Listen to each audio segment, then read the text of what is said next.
ಇವತ್ತು ತುಂಬಾನೇ ಕಮ್ಮಿ ಸಾಮಗ್ರಿಗಳನ್ನ ಉಪಯೋಗಿಸಿ ಬೆಳಗಿನ ತಿಂಡಿಗೂ ಆಗಬೇಕು, ಜೊತೆಗೆ ಮಧ್ಯಾಹ್ನ ಲಂಚ್ ಬಾಕ್ಸ್ಗೂ ಆಗಬೇಕು. ಆ ಥರ ರೆಸಿಪಿನ ಶೇರ್ ಮಾಡ್ತಿದ್ದೀನಿ.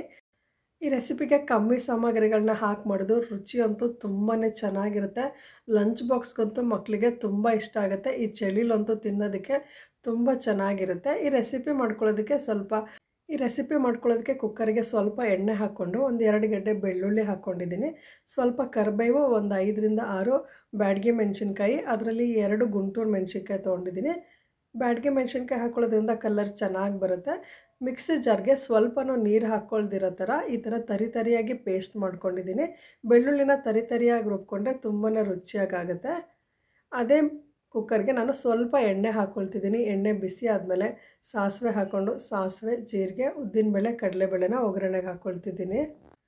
ಇದೆಲ್ಲ ಫ್ರೈ ಆದಮೇಲೆ ಸ್ವಲ್ಪ ಕರ್ಬೇವಿನ ಸೊಪ್ಪು ಹಾಕ್ಕೊಂಡು 2 ಈರುಳ್ಳಿನ ಹೆಚ್ಕೊಂಡಿರೋದನ್ನು ಕುಕ್ಕರ್ಗೆ ಸೇರಿಸ್ಕೊಳ್ತಾ ಇದ್ದೀನಿ. ನೀವು ಬೇಕಿದ್ರೆ ಒಂದೆರಡು ಹಸಿಮೆಣಸಿನ್ಕಾಯಿ ಬೇಕಿದ್ರೂ ಹಾಕ್ಬೋದು. ನಾನು ಒಣಮೆಣ್ಸಿನ್ಕಾಯಿ ಪೇಸ್ಟ್ ಮಾಡಿರೋದ್ರಿಂದ ಹಸಿಮೆಣಸಿನ್ಕಾಯಿನ ಹಾಕ್ತಾಯಿಲ್ಲ. ಪೇಸ್ಟ್ ಮಾಡಿಟ್ಕೊಂಡಿದ್ದೀವಲ್ವ ಅದನ್ನು ಕುಕ್ಕರ್ಗೆ ಹಾಕ್ಕೊಂಡು ಸ್ವಲ್ಪ ನೀರು ಹಾಕ್ಕೊಂಡು ಹಸಿ ವಾಸನೆ ಹೋಗೋವರೆಗೂ ಸ್ವಲ್ಪ ಬಿಸಿ ಮಾಡ್ಕೊಳ್ತಿದ್ದೀನಿ. ಸ್ವಲ್ಪ ಹಸಿ ವಾಸನೆ ಹೋದ್ಮೇಲೆ ಅಕ್ಕಿ ತೊಳೆದಿದ್ದೀವಲ್ಲ, 1.5 ಗ್ಲಾಸ್ ಅಕ್ಕಿನ ಚೆನ್ನಾಗಿ ನೀರಿನಲ್ಲಿ ತೊಳ್ಕೊಂಡಿದ್ದೀನಿ. ಅದನ್ನು ಕುಕ್ಕರ್ಗೆ ಹಾಕ್ಕೊಂಡು ಸ್ವಲ್ಪ ಮಸಾಲೆ ಎಣ್ಣೆ ಎಲ್ಲ ಚೆನ್ನಾಗಿ ಒಗ್ಗರಣೆ ಮಿಕ್ಸ್ ಆಗೋ ಹಾಗೆ ಫ್ರೈ ಮಾಡ್ಕೊಳ್ತಿದ್ದೀನಿ. ಇದನ್ನೆಲ್ಲ ಚೆನ್ನಾಗಿ ಫ್ರೈ ಮಾಡ್ಕೊಂಡ್ಮೇಲೆ 1.5 ಗ್ಲಾಸ್ ಅಕ್ಕಿ ತೊಗೊಂಡಿದ್ದೀನಿ. ಅದಕ್ಕೆ ಡಬಲ್ ಅಳತೆಯಲ್ಲಿ ನಾನು 3 ಗ್ಲಾಸ್ ನೀರು ತೊಗೊಳ್ತಿದ್ದೀನಿ. 3 ಗ್ಲಾಸ್ ತೊಗೊಂಡ್ರೆ ಕರೆಕ್ಟು ಉದುದ್ರಾಗಿ ಬರುತ್ತೆ. ನಿಮಗೆ ಇನ್ನೊಂದು ಸ್ವಲ್ಪ ಉದುದ್ರಾಗಿ ಬೇಡ, ಸ್ವಲ್ಪ ಸಾಫ್ಟ್ ಇರಲಿ ಅಂದರೆ ಇನ್ನೊಂದು ಅರ್ಧ ಗ್ಲಾಸು 3.5 ಗ್ಲಾಸ್ ನೀರು ತೊಗೊಂಡ್ರೆ ಸ್ವಲ್ಪ ಸಾಫ್ಟಾಗಿ ಆಗುತ್ತೆ. ಕೆಲವ್ರಿಗೆ ಉದುದ್ರಾಗಿದ್ದರೆ ಇಷ್ಟ ಆಗುತ್ತೆ, ಕೆಲವ್ರಿಗೆ ತಿಂಡಿ ಸಾಫ್ಟಾಗಿದ್ದರೆ ಇಷ್ಟ ಆಗುತ್ತೆ. ಕುಕ್ಕರ್ ಲಿಡ್ನ ಕ್ಲೋಸ್ ಮಾಡಿ ಒಂದು 2 ವಿಷಲ್ನ ಕೂಗಿಸ್ಕೊಂಡ್ರೆ ಬಿಸಿ ಬಿಸಿಯಾಗಿರುವಂತಹ ಗಾರ್ಲಿಕ್ ರೈಸ್ ರೆಡಿ ಆಗುತ್ತೆ. ಈ ಚಳಿಗಂತೂ ತಿನ್ನೋದಕ್ಕೆ ತುಂಬಾ ಚೆನ್ನಾಗಿರುತ್ತೆ. ತುಂಬ ಶೀತ ಇದ್ದಾಗ ಗಾರ್ಲಿಕ್ ರೈಸು ತುಂಬಾ ಒಳ್ಳೆಯದು. ನೋಡಿ ಎಷ್ಟು ಉದುದ್ರಾಗಿ ಬಂದಿದೆ.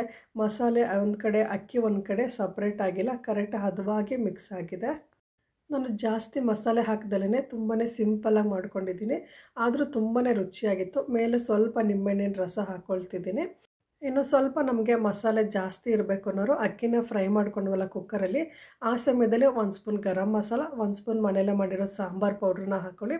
ಈ ಗಾರ್ಲಿಕ್ ರೈಸ್ ನಿಮಗೆ ಇಷ್ಟ ಆದರೆ ವಿಡಿಯೋನ ಲೈಕ್ ಮಾಡಿ, ಶೇರ್ ಮಾಡಿ. ಮುಂದಿನ ವಿಡಿಯೋದಲ್ಲಿ ಭೇಟಿ ಆಗ್ತೀನಿ. ಧನ್ಯವಾದಗಳು.